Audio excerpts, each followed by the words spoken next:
Muchas gracias. La oportunidad de redactar una nueva Constitución es una oportunidad bienvenida. La pregunta es si será aprovechada por los chilenos. En la región tenemos experiencias, sobre todo los casos ya citados de Argentina y Venezuela, Bolivia, Ecuador, donde la oportunidad aprovechada no fue la que se esperaba en sus orígenes. Esta es la Constitución más modificada en la historia de Chile, con dos grandes modificaciones, una antes del retorno a la democracia y la otra la que llevó a que la firma del presidente Lagos figurara en reemplazo de Augusto Pinochet en la Constitución de Chile, y muchas otras reformas. Pero nunca, jamás, pudo superar el problema de origen, haber tenido su origen en 1980 en un régimen dictatorial no democrático. Han surgido en este proceso que culmina con la elección de los constituyentes el 11 de abril dos problemas. Uno, el problema de las expectativas. Esta confusión es la mejor tradición latinoamericana, que basta con que un derecho o una necesidad sea escrito en el texto constitucional para, independientemente de la situación fiscal o de los recursos del país, se transforme en una necesidad. Y la segunda, una interrogante que lleva a preocuparse por su futuro sobre la competencia y conocimiento de muchos de los candidatos, donde confunden la Constitución, que es esencialmente las reglas del juego de la relación entre el Estado y la sociedad, con la traslación de los derechos y los intereses personales, y eso ha llevado a una sobreabundancia de quienes en este proceso electoral van desde lo que quieren, su derecho particular o su interés particular, hasta quienes quieren un documento no jurídico, sino entre poético y espiritual. ¿Cómo surge? Surge como consecuencia de dos procesos. Manifestaciones en las calles chilenas donde cientos de miles de personas, quizás 1 millón en Santiago, demandan mejor educación, mejor salud, mejores pensiones, fruto del crecimiento de las expectativas en torno a lo que el país podía entregar, y al mismo tiempo un estallido de violencia que hizo palidecer a todos los poderes del Estado en su imposibilidad hasta el día de hoy de controlar lo que no debe existir en democracia, que es la resolución de los conflictos naturales en toda sociedad a través de la violencia. Esto culmina cuando Piñera, el presidente de Chile, que había sido electo a 2 años antes de este acuerdo constitucional, exactamente con una plataforma contraria a lo que hoy día predomina en el país, que es el rechazo a una modificación constitucional y la mantención de los mecanismos de mercado por sobre las expectativas. Ofrece lo que nadie esperaba, la reforma de la Constitución. ¿Qué ocurre después? Algo totalmente inesperado que probablemente va a ser estudiado en escuelas de Derecho y en facultades de Ciencia Política. La apropiación de este proceso por parte de lo que peyorativamente se llama la partidocracia, es decir, la apropiación por parte de las directivas políticas de la soberanía que debe residir en el pueblo o en la ciudadanía. Y si mencionamos este término es porque se produjo lo que nadie esperaba y que debiera estar fuera de la discusión, que la apropiación de este proceso exactamente por quienes reclamaban en las calles los manifestantes y que pedían que esto se resolviera sin su participación. El 25 de octubre del año 2020, alrededor del 78%, fueron casi exactas las votaciones, votaron por dos cosas: por una nueva constitución y una cantidad exactamente igual, sobre el 78%, en el sentido que no debiera ser una convención mixta. O sea, no se quería que la mitad de los participantes vinieran del mundo del Parlamento y de los partidos políticos. Pero ocurrió algo que ha ocurrido también en otros procesos y que fue inesperado: la apropiación de este proceso por la partidocracia, que se ha descubierto que ser electo fuera del sistema de los partidos políticos, las reglas del juego lo hacen tan imposible como en Estados Unidos alguien sea electo fuera de las maquinarias electorales del Partido Demócrata o del Partido Republicano. Quedan como pendientes el tema de la gobernabilidad, el tema del rol de la violencia que puede tener cuando,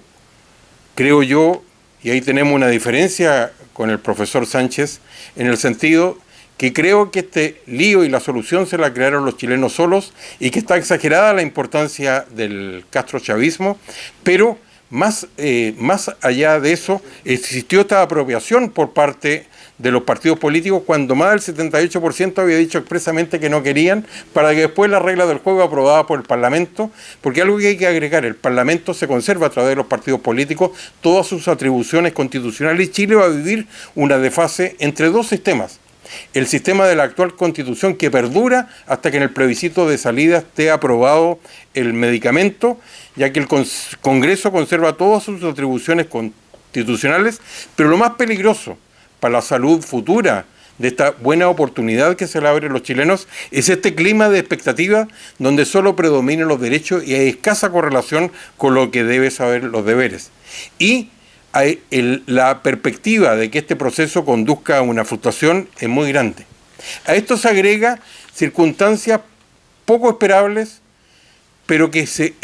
vienen del sistema de Hont, que se va a utilizar en esta oportunidad, que es el mismo que elige a los congresales, que tiene una característica: aumenta la posibilidad de participación de fuerzas políticas, pero al mismo tiempo, al igual que en otros sistemas, puede haber una consecuencia inesperada desde el punto de vista de la democracia, que aquel que tiene menos votos sea electo por arrastre que el que tiene más votos, y se agrega la expectativa de dos cosas nuevas, algo que no había existido antes en ningún proceso constitucional, que es la regla de paridad, a través del sistema de cebra, donde ningún género o sexo puede tener más del 45%,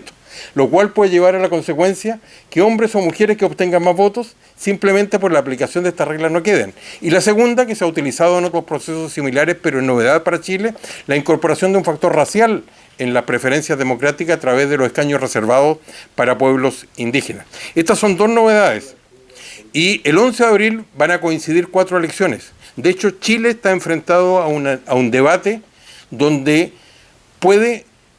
ser afectado porque se está pensando que no va a haber posibilidad de elegir 2.678 cargos en un sistema electoral que enorgullece a los chilenos porque al par de horas, siendo un sistema totalmente manual, de cerradas las mesas escrutadoras, se sabe exactamente el resultado a diferencia de lo que ocurrió en Estados Unidos y otros países. Hay 4 elecciones: para alcaldes, para concejales, por primera vez para gobernadores regionales y para constituyentes. Se está hablando de diferirla en 2 días con todos los problemas, pero previamente creo que Chile debería hacerse la pregunta: ¿qué puede responder mejor a garantizar la estabilidad del voto democrático en condiciones que el Estado chileno no ha sido capaz de parar la violencia que se origina hace un par de años? Lo que hace totalmente distinto la elección para los constituyentes, que todo el resto son elecciones de corto plazo, mientras que en un documento destinado a durar décadas, está el problema de cómo combinarlo en el largo plazo cuando Chile se metió solo en la trampa de hacer coincidir el calendario electoral con el calendario constitucional. Y si a eso se agrega que a fines del 2021 se elige el Congreso, diputados y senadores, y la elección presidencial, indudablemente se van a contaminar el clima de expectativa con los naturales deseos de los equipos presidenciales, de los partidos y su gente. El sistema en Chile sobrevivió a la tensión política y económica. El asunto es qué le depara el futuro en el sentido de cuánto puede ser afectado, porque no sabemos si va a volver la racionalidad de suponer que los muchos derechos que se demandan necesitan una economía en crecimiento, en funcionamiento. Y cómo se puede mantener el ciclo de inversiones en Chile cuando no están garantizadas las reglas del juego. Ahora, lo que hace más complejo que económicamente el país ha sobrevivido por acuerdos políticos en torno al mercado y acuerdos en torno a la política que hicieron una muy exitosa transición que permitió reducir la pobreza, dar movilidad social y una serie de logros a los chilenos en un contexto donde esto se ha olvidado, donde predomina una situación de frustración, de crítica a lo que fue el tipo de acuerdos que permitieron estos logros, y el proceso constituyente no sabemos exactamente cómo va a ser afectado por esta desfase institucional de existir el sistema actualmente vigente con el cual va a ser electo el presidente y el Congreso, junto con las instituciones que salgan de este proceso constituyente, que van a ser electas cuando ya lleve varios meses tanto el Congreso nuevo como el presidente o la presidenta electo. Es decir, existe un escenario de posible polarización que fue exactamente lo que Chile evitó en estas décadas virtuosas de crecimiento económico y acuerdos políticos a través de los acuerdos que hicieron posible la transición chilena de los 90. Y esto no se va a aclarar hasta que funcione el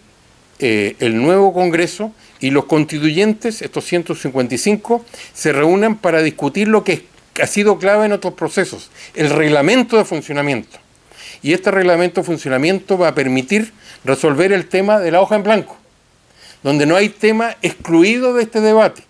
Lo único que está excluido son elementos, por ejemplo, los acuerdos y tratados internacionales, incluyendo los derechos de las personas que ha firmado Chile, que se le da una garantía de estabilidad y de continuidad. Pero al mismo tiempo, esto no vamos a saber si va a predominar entre los constituyentes electos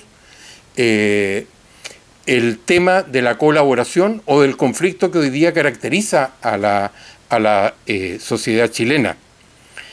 Si va a haber un acuerdo o una polarización. Las dificultades.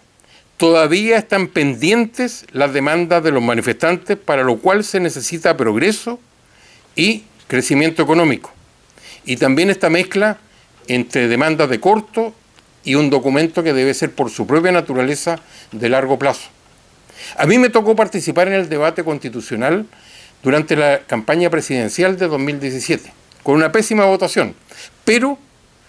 recuerdo haber sido el único que sostuvo que solo se podía pasar a una reforma y a una nueva constitución a través de los plebiscitos que en definitiva se adoptaron, porque se había vendido falsamente la idea que sin mantener la continuidad constitucional se podía pasar a una especie de asamblea constituyente, lo cual no era en absoluto cierto. Esta desfase institucional entre lo vigente y el resultado del proceso constitucional, con la duda de cuán capaz será el Estado de mantener el orden público cuando hay fuerzas políticas encabezadas por el Partido Comunista que quedaron fuera del acuerdo constitucional y que hablan de movilizaciones populares para rodear, palabras textuales, a los constituyentes, y evidentemente esto no va a poder progresar tranquilamente si no hay un mínimo de orden público, y esta polarización que fue evitada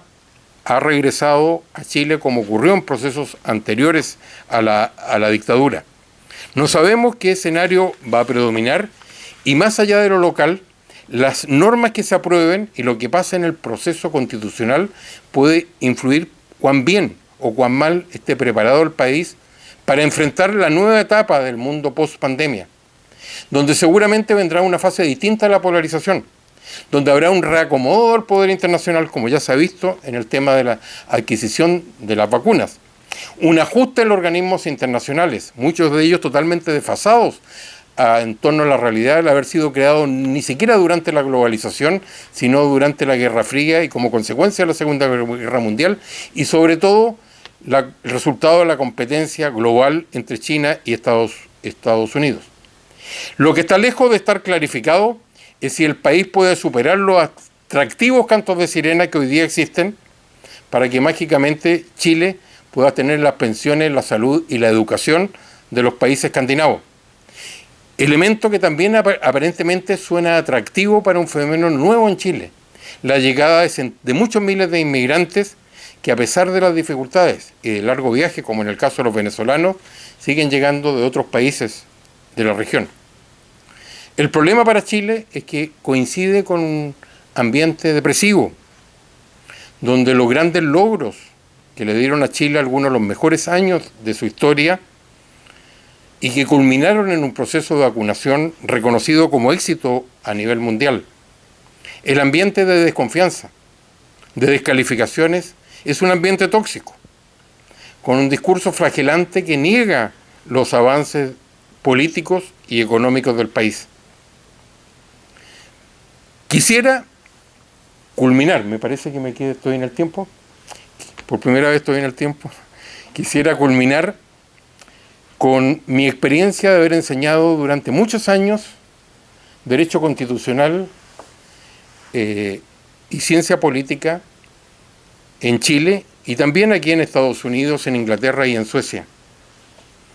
Y donde he aprendido en relación a las constituciones una sola cosa. Mientras más breves, mejores, como lo demuestra la experiencia no solo en la Constitución americana, con 7 artículos, con un preámbulo de 56 palabras y con solo 26 enmiendas a través de la historia. Y que curiosamente, dentro de su Bill of Rights, dentro de las 10 primeras reformas que constituyen los derechos, no está, por ejemplo, el derecho al voto y otras cosas, pero que enfatizan el carácter republicano del país. Lo que mejor he aprendido, y me lo ratifica también la Constitución alemana, que no tiene más que un par de palabras para hablar de derechos sociales en uno de los países que es más ejemplar en el otorgamiento de los derechos sociales. Simplemente enuncia que el país se compromete a entregar, no dice cómo, derechos sociales a sus habitantes. Las mejores constituciones se escriben con una goma en vez de un lápiz. Muchas gracias.